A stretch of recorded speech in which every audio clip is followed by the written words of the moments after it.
Good morning. Good morning. Welcome. Let's use these. Works better. And you can hear me now. Welcome to the Treasure Coast Unitarian Universalist Congregation in Stuart, Florida. It's December 15th, and today we have our tree. It's even lit. Thank you. My name's Judy Clow. I'm your worship associate today. We're a welcoming congregation. We welcome people of all gender identities, ethnicities, ages, and backgrounds. We're also on YouTube. Hello there. If you wish to be added to our email list or to find out more about us, go to our website at tcuuc.org. You may sign up for the Friday email newsletter there. And if you have not already, please silence your cell phones. Visitors, if you are comfortable, please step up to the microphone here and introduce yourself. That way YouTubers can hear. Not required. And everybody, I hope you have an order of service this morning. There's all kinds of wonderful things in here, and then you can look at it while you're listening to me carry on about announcements. First and third Tuesdays at Poppleton Creek Park, right down the street, also known as the dog park, but there's places where you can sit where you're not involved with the dogs. Noontime, brown bag lunch. It will be this week, the 17th. Meet at the table in the back of the pond area. If you have more questions, see Pam, who's in the back with the hat. Beginning January 12th, there will be a 20-minute meditation at 10 a.m. prior to each service here. Karen Olish and Ken Teixeira will alternate as hosts. Please sign up in the narthex right out there so we can judge the level of interest. There's a new book for the book club, which is the Wednesday book club starting January 8th. Better Living Through Birding, Notes from a Black Man in the Natural World by Christian Cooper, who was in the news a while ago, not of his choice. Jackie asks that I announce that we'd like a list of requested hymns for special songs, and I'll be in touch with Judy Bajoris and John Moore, and this is our minister, not me, about putting together a small ensemble of people who are willing to get up in front of everyone and perform or lead songs maybe once or twice a month. And please note, today is Christmas trivia. It's in here. Charades extravaganza after the service.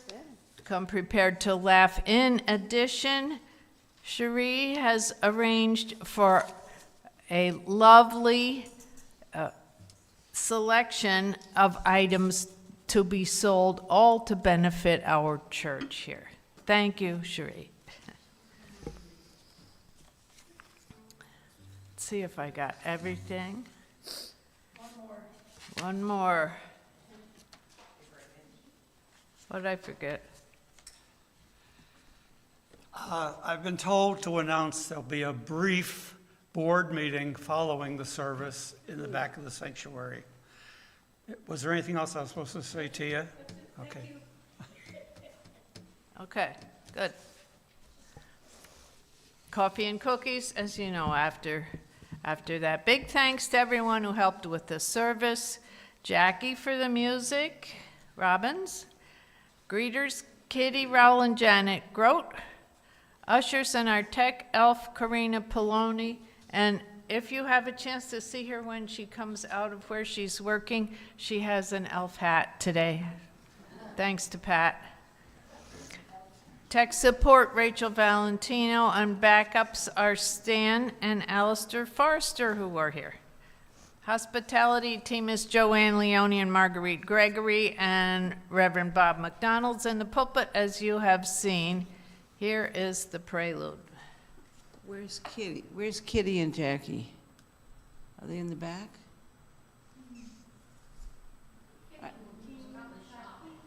They're here. They're shopping? Kitty, Jackie. Oh my gosh, okay. All right, as your resident Jubu, that is Jewish, Unitarian Universalist Buddhist, I am going to play as the prelude one of my favorite Christmas songs ever. So here's a little secular in the sacred. And you may sing along.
Lovely, Jackie, thanks. Our chalice lighting this morning. Flame of fire, spark of the universe that warmed our ancestral hearth, agent of life and death, symbol of truth and freedom, we strive to understand ourselves and our earthly home. Leslie Paul Kosbow, from the back of the hymnal. The opening words are from David Suzuki. The way we see the world shapes the way we treat it. If a mountain is a deity, not a pile of ore, if a forest is a sacred grove, not just timber, if other species are biological kin, not mere resources, and if the planet is our mother, not an opportunity, we will treat each other and the earth with greater respect. The challenge is to see the world from a different perspective. Hymn number 1, People Look East, number 226 in the hymnal, but you'll be seeing, there it is. 3 verses. Stand if you like.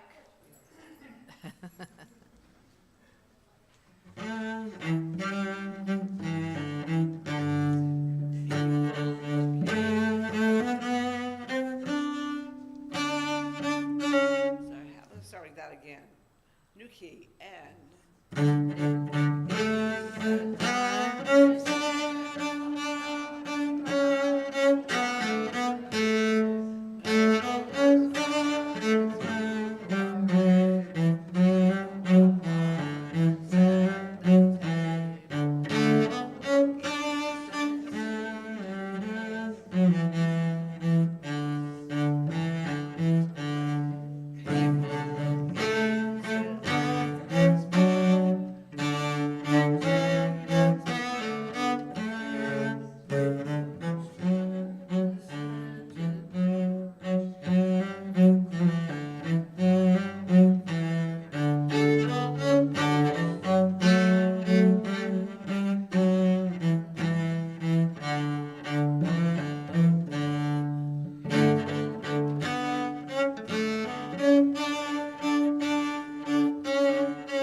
Nice hat.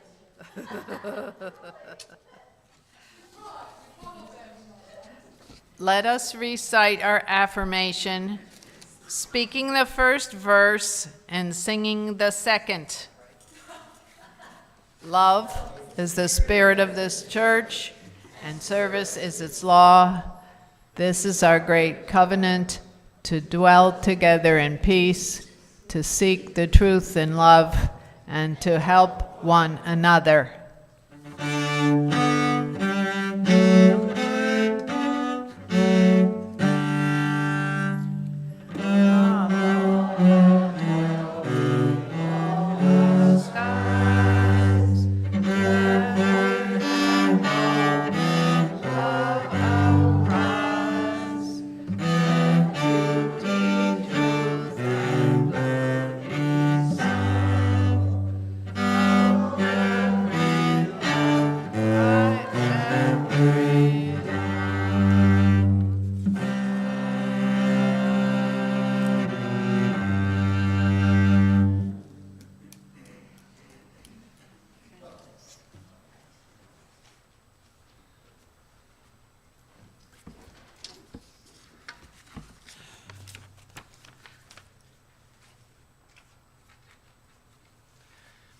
You know, there's a lot in life you can feel guilty about, but I hate to think of hymn selection as on that list.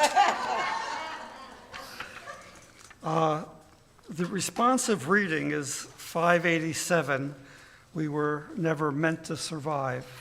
587. We'll read it responsively.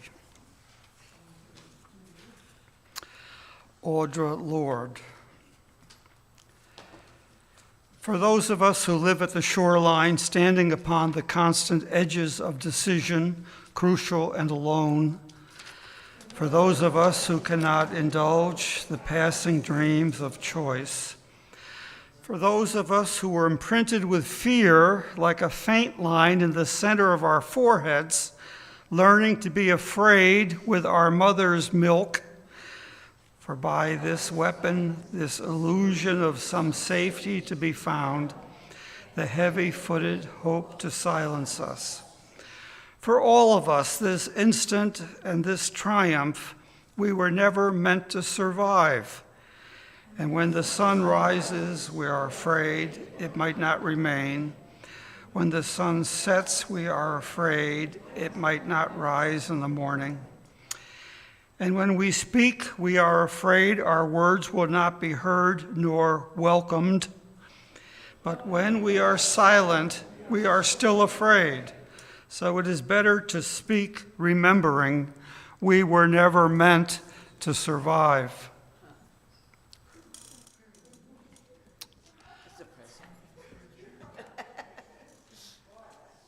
That's Old Testament. I'm not going to ask anything right now. Our matters of joy, sorrow, concern, we invite you to share yours aloud. We ask that they be brief and personal, not announcements. Enough said. Let me tell you a few things about a few people, and then I'll ask you to share yours. Betty O'Brien is home, is that right? Betty O'Brien is home from rehab, and knowing Betty, she'll be back among us and being Betty at 95, is she? Wow. I think. Anyway, we sure love her and are glad she's mending. Bill Falk is still in rehab, and I think expects to go home on Friday, I think. He's trying to get strength so he can continue his rehab with help at home and on his own at home, and we certainly hope that for Bill. We love him. Pat Tosney has had a really difficult time. She has more surgeries to go. She's in a lot of discomfort. And Pat, you know, we wish you the best, and you better be watching. No, not really. But anyhow, we just hope you find a lot of relief, and soon. Who else has a matter of joy or sorrow to share? Come to the mic, take your turn.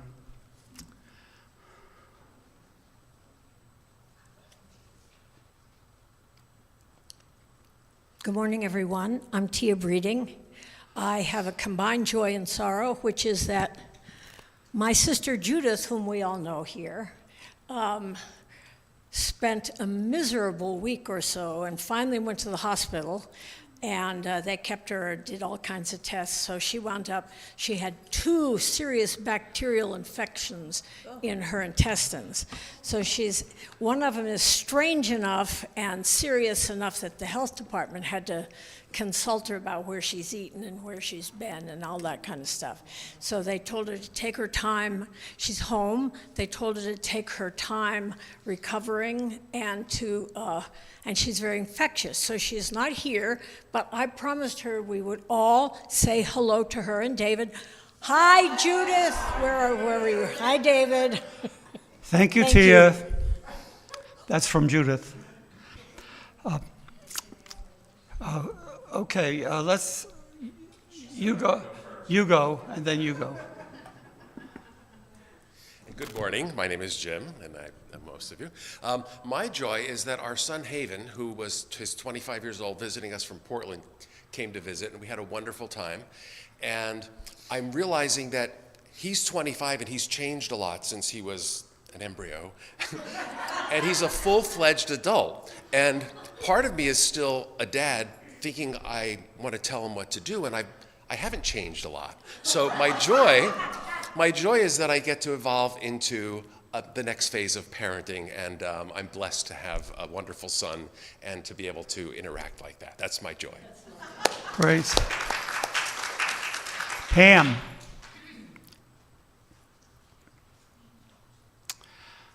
My joy is that I got a thank you from somebody that I called on the phone. There are people that are not feeling well in the church, and I'm asking you to pick up the phone and call them. And what the person said was, thank you for calling me. It meant a lot. You see somebody, call them on the phone and say, hi, how you doing?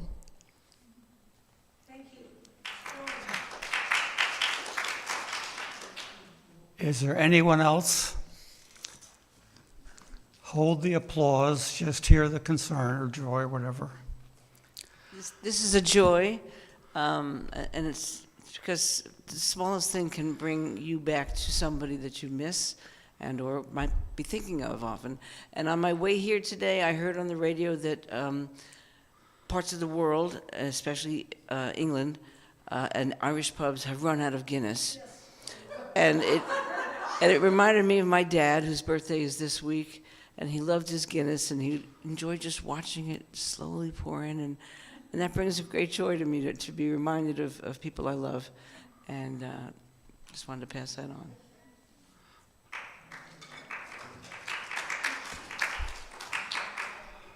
Are you back?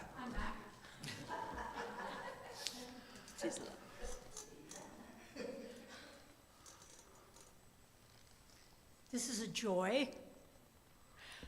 I don't think I heard it in the announcements, but we've decided that next Sunday after the service, as many of us as want to are going to gather in cars and make a caravan around to everybody that's homebound that wants to hear us, and we're going to sing them Christmas carols and perhaps take them Christmas cookies. So next Sunday after the service. Thank you, Tia. I was to announce that later, but now it's covered. Thank you. Marguerite, and then Shari.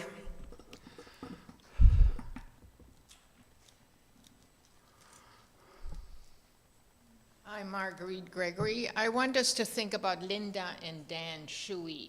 Dan fell and broke something and dislocated his shoulder. He was in the ER, it was said, but apparently he has to have another surgery. So please think of them and call them. They would really appreciate it. She's very lonely, and she's the nurse now, so it's hard. So please think of her. Dan and Linda are originals to us here, and we certainly want them here where they belong. Shari.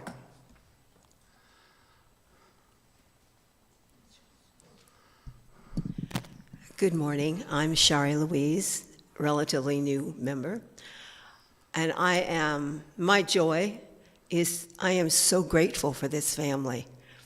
I have been in a few churches in my life, and the only Unitarian church I was involved in North Palm Beach, I literally had to fight my way in. It was a very wealthy church, and they looked at me up and down and wondered why I was there.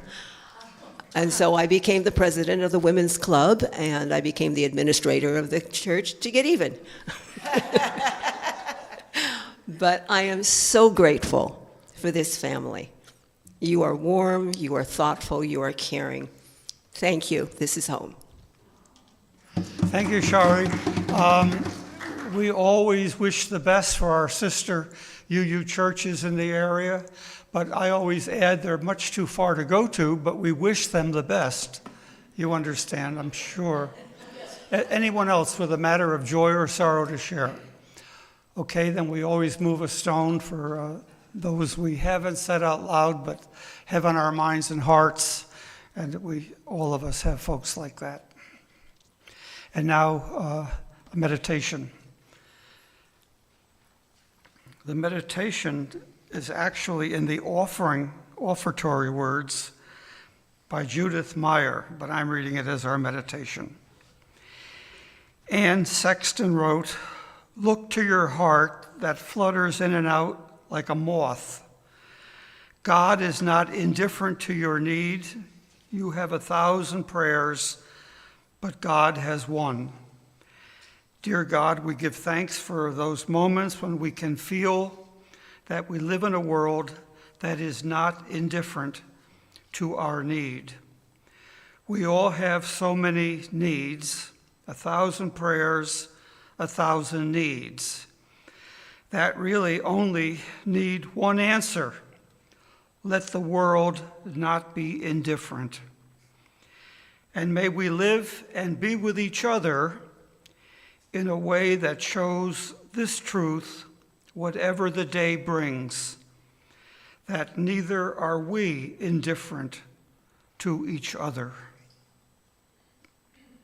Moments of silence.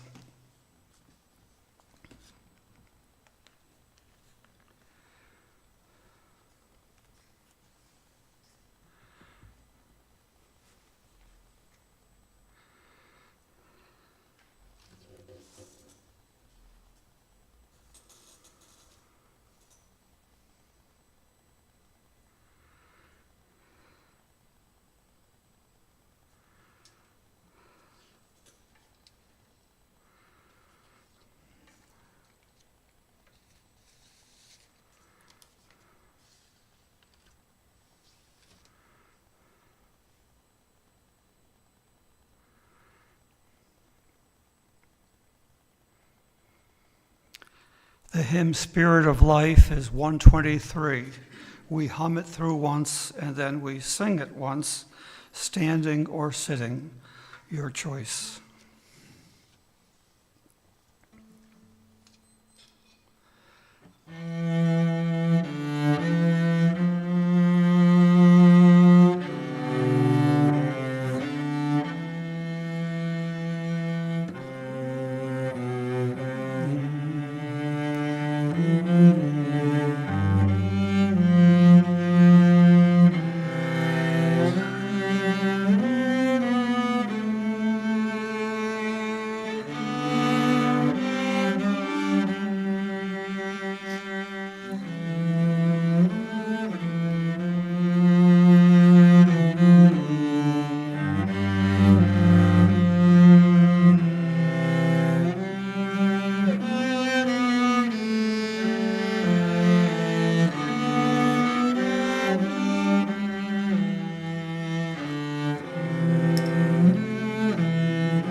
I was taught a long time ago that if you don't ask people to put an offering on the plate, they leave feeling cheated, like they didn't have a chance to show their natural generosity.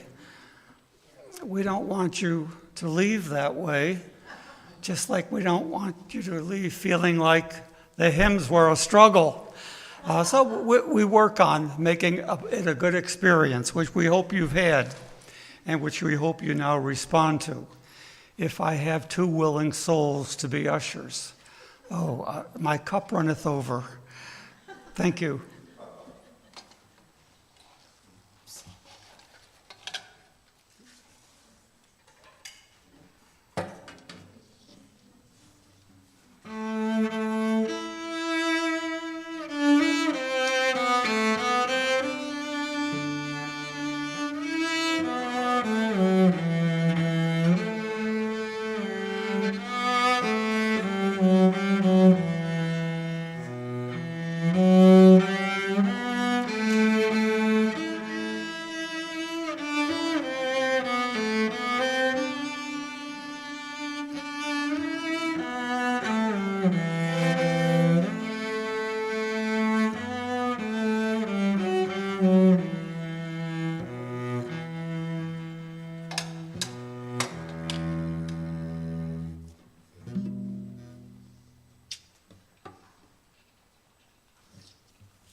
I'm just curious, how many of you have been in another UU congregation in the past 6 months?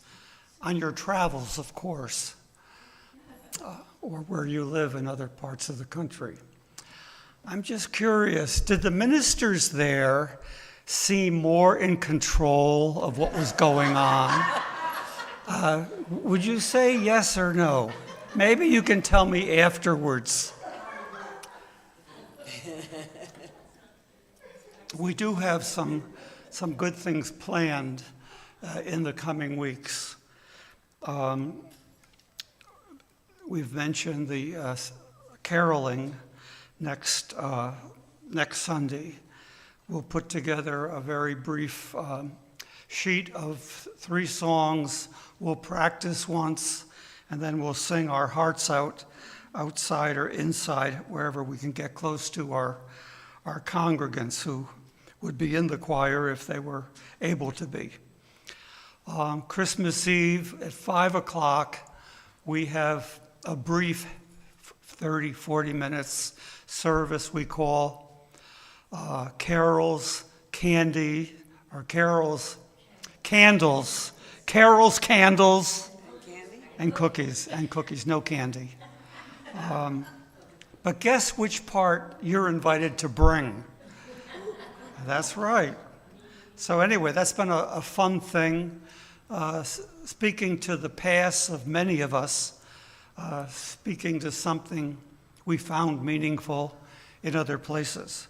So Christmas Eve. I've thought about a New Year's Eve service at maybe 11:30, but I haven't seen 11:30 on New Year's Eve in a lot of years. So I can't ask of you what I can't ask of moi. Last weekend, I was in the Raleigh area with my 2 daughters and their families, so I could be with my grandchildren for the funeral of their grandmother, my son-in-law's mother, after a long siege with dementia. My other son-in-law wanted me to join a friendly, men-only card game on Monday night. They have it once a month. The game is called Screw Your Neighbor. The point was, don't get stuck with the lowest card, so you can trade once, on the right or left, I forget, and your neighbor has to let you. Before the game began, they chatted about how their holiday decoration of homes was going. one guy's spouse seemed to be known for taking a long time to decorate their home. He said, "It's fine with me. Christmas is about making somebody else happy." So from Screw Your Neighbor, I got a gem about the meaning of Christmas, making somebody else happy. Now, my theme through these holidays has been getting through these holidays. For a long time, sanity seemed to be the challenge of the holidays.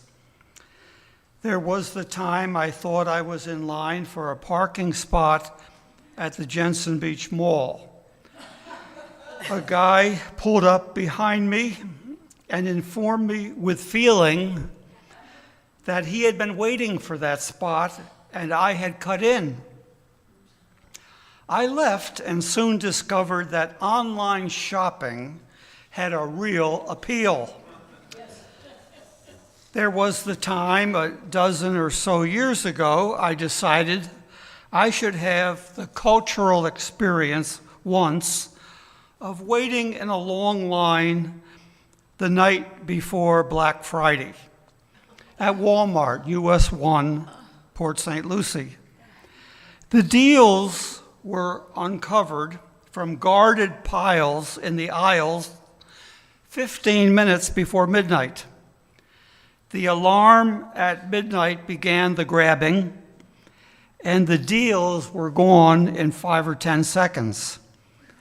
I got back to our beach condo about 12:30, tried to enter quietly with my prized small camera, but a head from the pillow stirred to ask, "Your topic on Sunday is sanity?"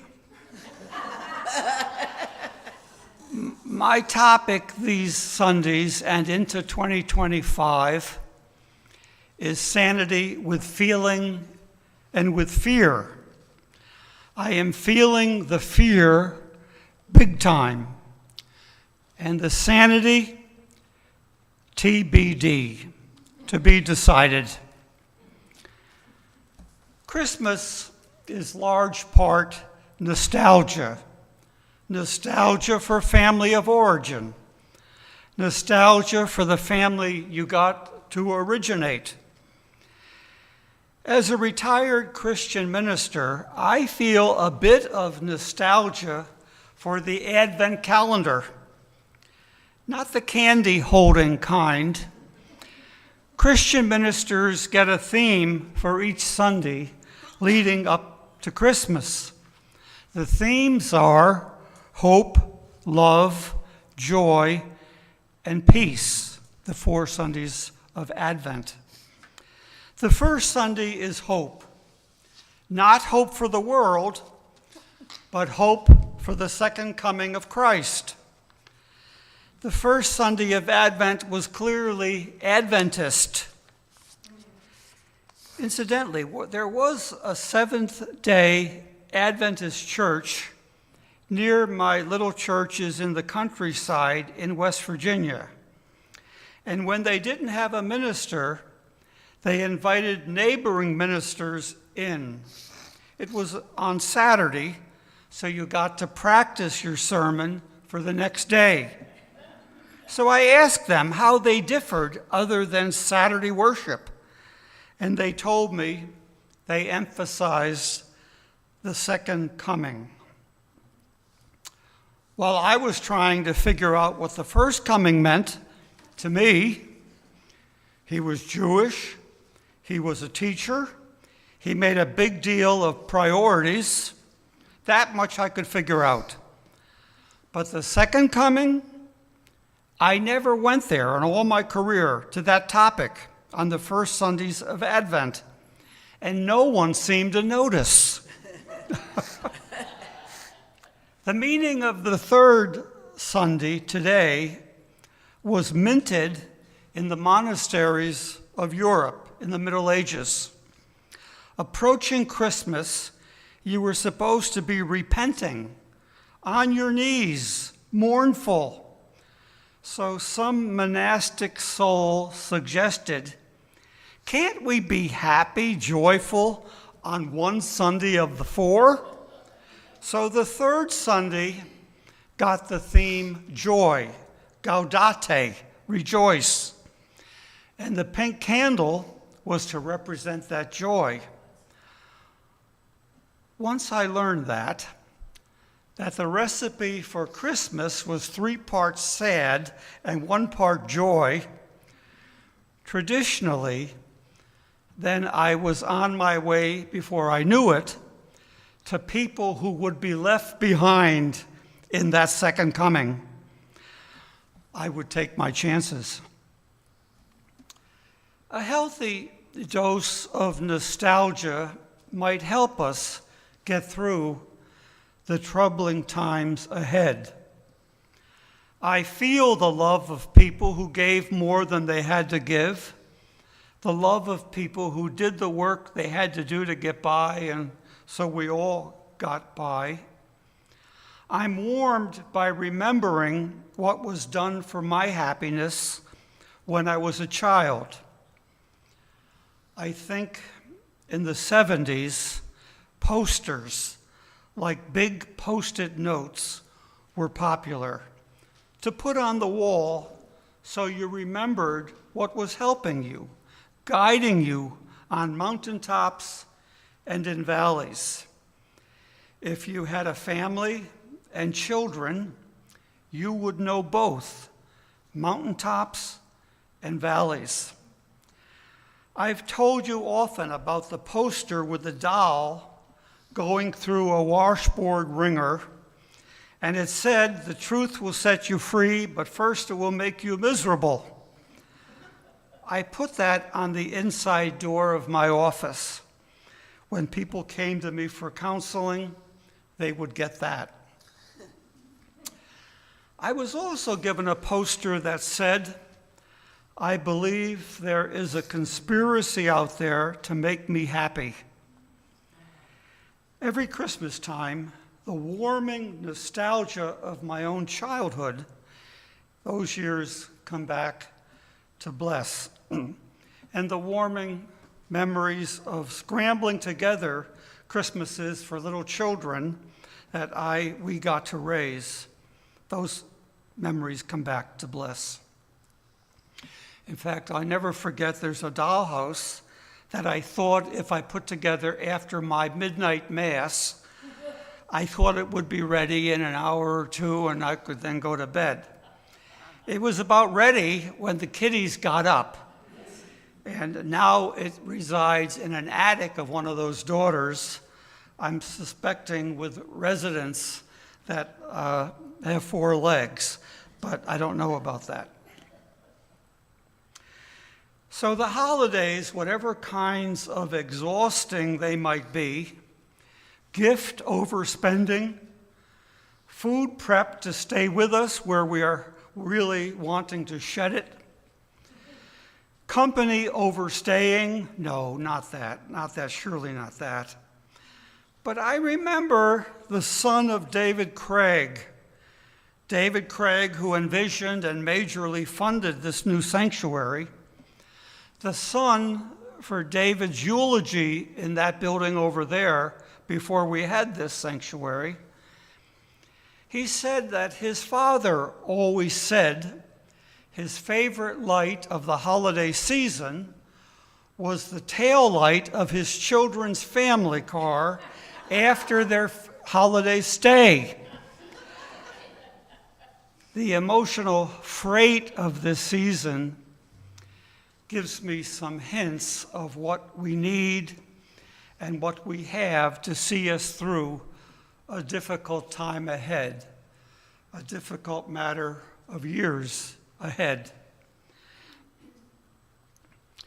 Last year this time, I was concerned for our future, so I got a group together, a committee for our future with Truman as chair. Truman is our designated community minister. He's up north in his other home and church, Winston-Salem, this weekend. And the committee's task was to envision to see us and keep us into the future. To get some guidance and some insight, Truman called someone he knew in the UUA offices. That person told him we should concentrate on why people are coming and not wring our hands over whom we wish were here. So ask ourselves what we are offering, what people are finding, and always, of course, what we might do to enrich our menu here. The committee got to work, and the table conversations are the product so far. The point being deeper sharing and connecting. And also 6 weeks ago, we invited you to tell us in a Saturday AM workshop what attracts you here and what we can work on. You came up with a number of ideas. We are working on a format to proceed with your ideas. But some home improvement is already underway. We are inviting all willing to form a choir. It won't be the Mormon Tabernacle, but it could become the TCUU Tabernacle. And one thing we will surely ask them is to practice the hymns of the day before the day. Never mind clapping for that. Music deepens the spirit and the joy of our worship. And you said, those at that gathering, more social justice. You use historic drumbeat, more social justice. Someone in our Buren's book study reminded us we used to have a one Sunday a month justice emphasis, meaning a time slot for a topic you bring or someone you invite brings. We can do that. We have a body of principles, memories, and dreams. I call that empowering nostalgia. I have to trust that that potent mix will stir and guide us through what we have to face and conquer in order to be true to our heritage and the UU saints who have endowed us. We also need to be honest about the support we need and the support we can give. There are plenty of resources for that. And I think, Cindy, you have put out the call for a group to gather about supporting each other. I guess we're calling it through the post-election trauma. Is that going to start next month? It's going to start. It's going to be the second Sunday of each month after the service. Okay. I've told you before that I find a lot of inspiration and resourcefulness in a columnist who's retired to Tennessee to write columns, Margaret Rankle. She finds sustenance and hope looking out her window to nature. And as Providence would have it, yesterday, Margaret didn't let me down. Her column in the Times, How to Keep Your Own Soul Safe in the Dark. How to keep your own soul safe in the dark. I haven't given up faith that good people working together can better the world. Now, I can't help but read you most of this. I don't think you'll mind. But anyway, this is Margaret Rankle reading a good bit from Wendell Berry, who appears in the back of the UU hymnal. These leaves at the base of the ficus were sheltering an invertebrate resident too, it turns out. People confused by the warmth of our, perhaps confused by the warmth of our family room, a small white moth soon climbed out of the leaf litter and crawled to the edge of the pot.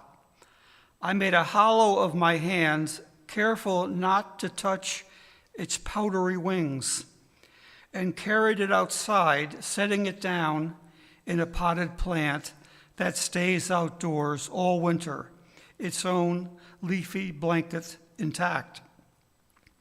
I didn't recognize the moth and didn't think to take a photo of it either, trying so hard to get it outside safely. I didn't even pause to look it over carefully before scooping it up. Identifying it later without a visual referent proved impossible. Was it a fall webworm moth, a white flannel moth, a satin moth? I still don't know, so I couldn't tell you how rare the moth I saved might be. I know I didn't save it for long. Most moths in Tennessee overwinter as eggs or pupae or caterpillars. The adults die with the first freeze. You could ask why I took such care to rescue the tiny hitchhiker at all, and it would be a fair question. My yard should have gone cold weeks ago. That moth had already outlived nature's allotted time. I have spent 63 years trying to cultivate hope, but my thoughts wander in this direction too often these days. Why protect the wildflowers that grow in our yard when all the emerald yards nearby are drenched in herbicides and when their purely ornamental shrubs are drenched in insecticides? Why trouble myself to keep the stock tank ponds filled with water when every spring there are fewer and fewer tree frogs who might need a nursery for their eggs? Why turn off the lights to protect nocturnal creatures when all around me the houses are lit up like airport runways? Why bother to plant saplings when a builder will only cut them down later after my husband and I are gone to make room for yet another foolishly large house that glows in the dark? In the aftermath of an election, now here she gets a little political, and we try to stay away from that, but this is Margaret Ranko, whom I love. In the aftermath of an election that will return a climate denier to the White House and a climate-denying party to control of Congress, it sometimes seems impossible to keep going. Every effort feels Sisyphean. Is that Sisyphus moving a stone uphill? Yeah, it would be. Any possible change for the better is about to be demolished by the outrageously unqualified industry toadies whom Donald Trump has named to run the agencies that protect our wilderness, our air, our water, our future. More and more, I find it hard not to ask the question I have spent my adult life avoiding: what is the point of even trying? Recently, I read an old essay by the Kentucky author and farmer Wendell Berry, who has been writing for more than 6 decades about the need to heal the separation between human beings and the natural world. In his essay, A Poem of Difficult Hope, which appears in his book, What Are People For?, Mr. Berry argues that the success of any protest should not be measured by whether it changes the world in the way we hope it will. Now, she's quoting Berry. Most protest is naive. It expects quick, visible improvement and despairs and gives up when such improvement does not come, he wrote in 1990. If protest, Berry again, depended on success, there would be little protest of any durability or significance. History simply affords too little evidence that anyone's individual protest is of any use. Protest that endures, I think, is moved by a hope far more modest than that of public success, namely, the hope of preserving qualities in one's own heart and spirit. Preserving qualities in one's own heart and spirit that would be destroyed by acquiescence. At my lowest, I have never entirely given up my faith that good people working together can change the world for the better. When I have been downhearted in the past, I have always explained to myself that I am not alone in my efforts to cultivate change. By writing, by planting, by loving the living world in every way I can find to love it. Individual efforts gather momentum through the individual efforts of others. Men in power did not wake up one morning and decide to give women the vote. White Southerners did not wake up one morning and decide to dismantle Jim Crow. These things happened, if imperfectly and still incompletely, because hundreds of thousands of people worked together for years to make them happen. But where preserving biodiversity is concerned, we don't have years. Where stabilizing the climate is concerned, we don't have years. Once a species becomes extinct, it remains extinct forever. Once the climate hits an irreversible tipping point, it will tip. In that context, the Republican takeover of Washington is a catastrophe that is hard to reconcile with a plan to plant more flowers and install more nest boxes. I'm almost done. So I am taking comfort from Wendell Berry, who has lived a life of ceaseless protest against the desecration of the earth and its creatures, most recently in an essay for the Christian Century called Against Killing Children. Even at 90, he is not asking himself what the point is.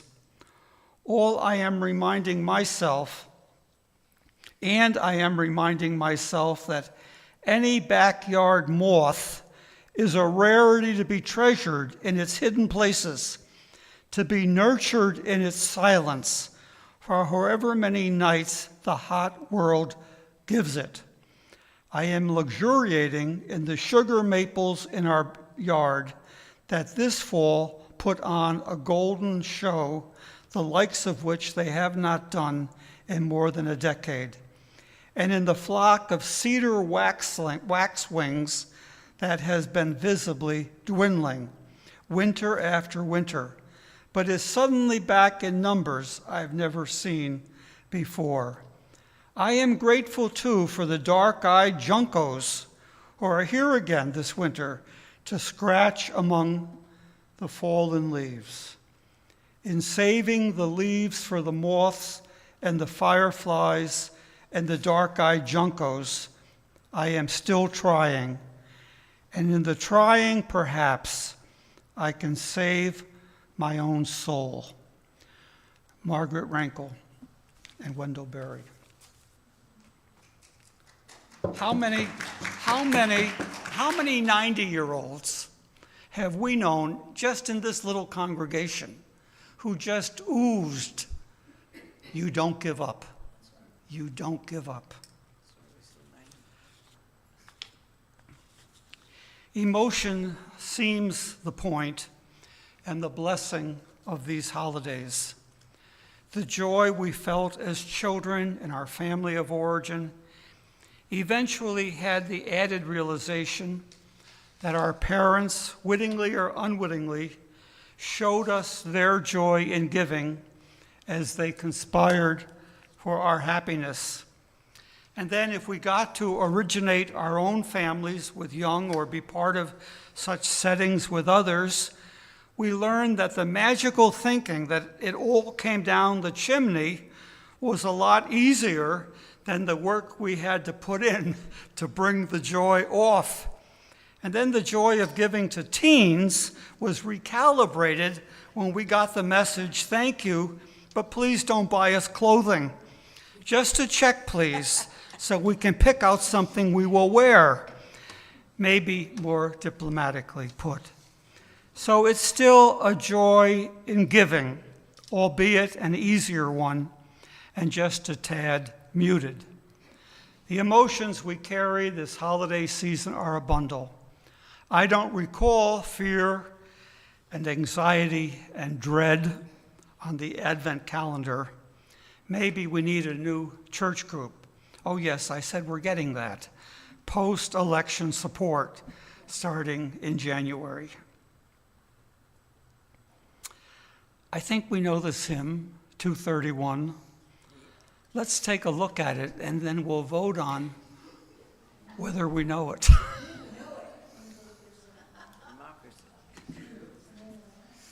We know this, don't we? Yeah. Those of you who know it, will you, for God's sake, sing out? Or for Bob's sake, or something? 231, 3 verses.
Please be seated.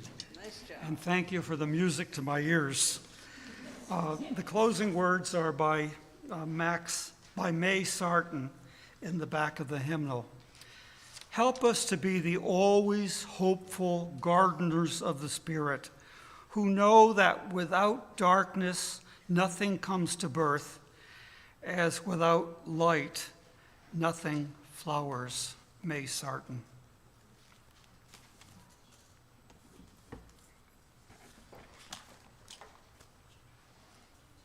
for closing. Okay. I will just project. I had planned on doing building bridges from the Green Book, 1023, but because I just realized it is around, I think we'll save it for when we pass these out and don't waste time, and everybody can pick apart. Basically, the words are, and this is from the Women of Greenham Common Peace Occupation in England in 1983. The words are, building bridges between our divisions. I reach out to you. Will you reach out to me? With all our voices and all of our visions, friends, we could make such sweet harmony. So there are 4 lines, and each group sings one line, then the next group comes in with the original, and it goes on and on. And let's do that as a round. Some other When time. we have the books, just play something. I will. Even the prelude again. if you Here we want. go. Whenever I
So we'll print that up sometime. The other. No, they're right back there. Oh, my goodness, look who's back here visiting. Oh, people take them home, maybe. Well, let's, This is our former admin, Debbie, and her husband, Elliot. They forgot that church starts at 10:30, but we're certainly happy to see them.